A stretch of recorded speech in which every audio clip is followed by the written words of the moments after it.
the chairman of the board, swerving in the Ford. Game sharp like George Gervonta with the sword. I ain't the one to ignore. Gervonta Davis, Ryan Garcia. Will they set the pay-per-view records Spence and Crawford left behind? What's good, everybody? It's your boy, Cardinal Red Sports. Let's talk about it. Okay, so Ryan Garcia versus Gervonta Davis is back on. Not official yet. It's not signed, but all the ducks are in a row. The stars are lining up. It's looking like it's going to happen. This is a super fight for the sport of boxing.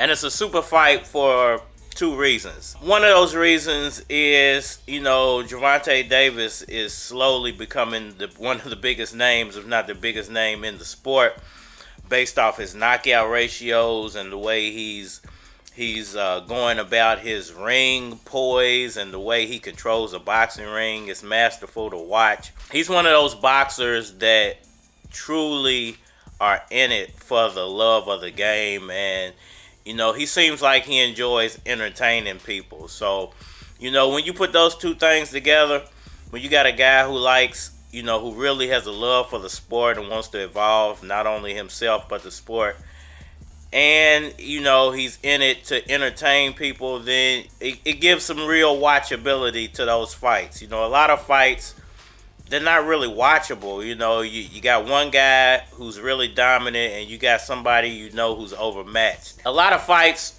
that you see boxers in nowadays, they're just really not entertaining. But Gervonta Davis, he's coming with that wow factor. He's not just jumping in the ring with any old name and just trying to collect a paycheck. Now, I know a lot of people will say Ryan Garcia, he's not really a boxer. It's kind of like an Instagram star. He's more famous on Instagram than he is really in the boxing world. Now, I know all the Hispanic fans out there, orale, ese vato. All the Hispanic fans out there, I know you guys, y'all like Ryan, and there's nothing wrong with, enjoying good athletes of your own race. I don't think that's race baiting or anything like that. So the Hispanic community feels like Ryan Garcia is most likely going to win that fight. But in all actuality, when you look at those two fighters and you compare them, how Ryan became famous and how Gervonta became famous, then it's almost like a boxer versus an Instagram star. It's almost like Floyd Mayweather versus, who was it, Jake Paul or Logan Paul or one of them Pauls.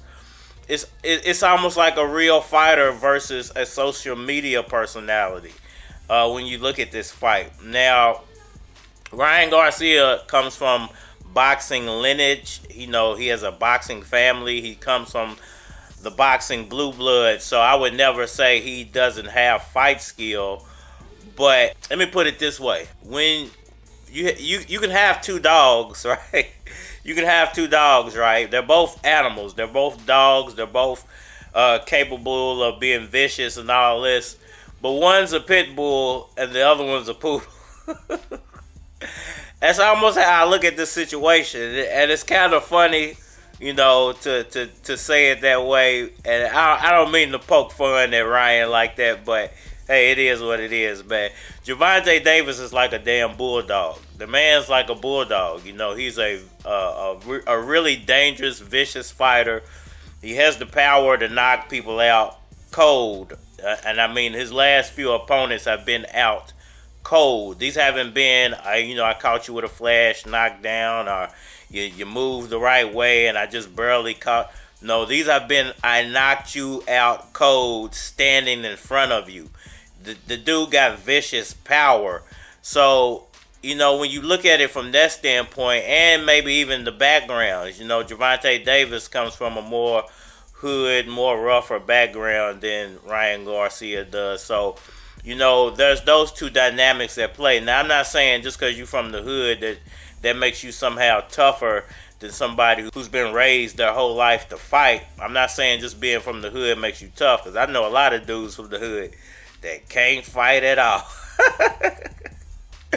That's why so many dudes from the hood go to jail, man. As soon as they get into something, it bang, bang, bang. They can't throw no punches, you know, and they scared to get hit.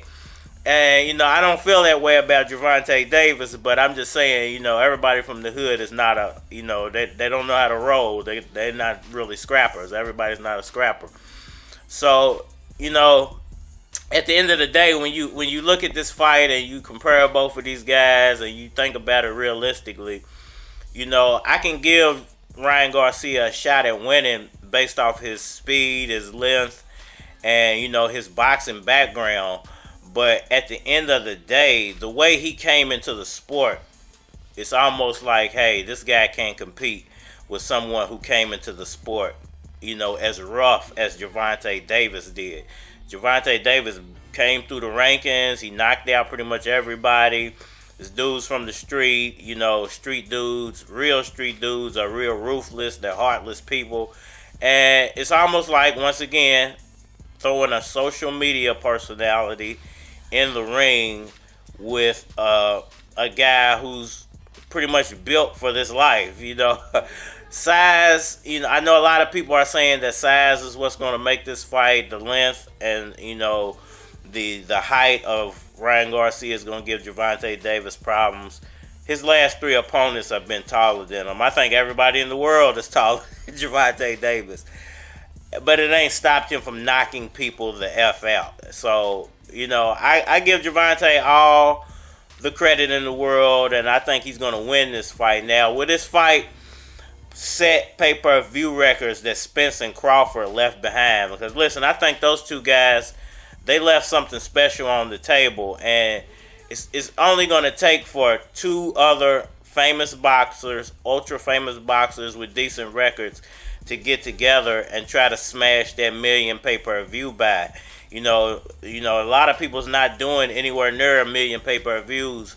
So if there are two guys or two names out there that I think could hit that million buy mark, I would say it's Gervonta and Ryan. And, you know, a lot of that has to do with Ryan and his Instagram following. And it's just the sign of the times. Listen, Mayweather took advantage of the pause because the pause have a huge following, and he was able to capitalize off that following. I don't see nothing wrong with capitalizing off a following, but I do have a problem with people thinking that Instagram fame equates to athletic ability, because it don't. And Instagram fame don't mean you got real skill. You know, Instagram fame is just Instagram fame. And I think these two guys have a real shot at setting some records that Spence and Crawford, hey, just decided to leave on the table because of personal reasons. Like, you know, those two guys left something big and special out there. And I hope Ryan and Gervonta take advantage of it. And that million buy is very, very achievable for those two guys. Gervonta's bringing in the real boxer fans, and Ryan's bringing in the new generation of Instagram followers. We'll see how this all works out. Let me know what y'all think about that down in the comment section below. Hit that like button for me. Share. Subscribe. Holler at me on all social media platforms: Facebook, Instagram, YouTube, Twitter. More likely to get a response on the tube, so holler at me over there. If you want to collabo, hit my Gmail, flockofcards@gmail.com. And we are Manny. Look, 1 blunt, 2 blunts, 3 blunts, 4 blunts, now I'm high in a bitch. Nigga, 1 bird, 1/5, I'm nerd. Yo, chick, now I'm at your bitch. And I'ma admit, she looking real thick in that fit. Soon as you leave, I walk up, gripping her hips, half her flipping the script, convince her to strip. You at home shooting free throws, flicking your wrist, but hold up, don't let me get ahead of myself. If you really wanna better your health, getting out of my area helps. What these young niggas carry, you melt your whole clique. She swallowed the whole dick, oh shit. Now let me slow down, cause I'm off the head bitch roll now. They didn't know, I bet they know now. I rep the hometown, Louis Keys, nigga, let's go. Let's go, my West End niggas, let's go. My H-10 niggas, let's go. Louisville, let's go. Nigga, let's go. Let's go, nigga, let's go. Let's go, let's go, let's go, let's go, yo. Yo, it's sorta like NASCAR. How these niggas take wheels off of fast cars, we not right. About to shine like dandruff and neon lights. Know you feel the shit that we on, right? I got your bitch and she's on pipe, taking pictures of herself. And if you're really slanging, you're snitching on yourself, jerk. So look at it that way. While I'm looking at your rat from the back way, then I'm looking for a black in the ashtray.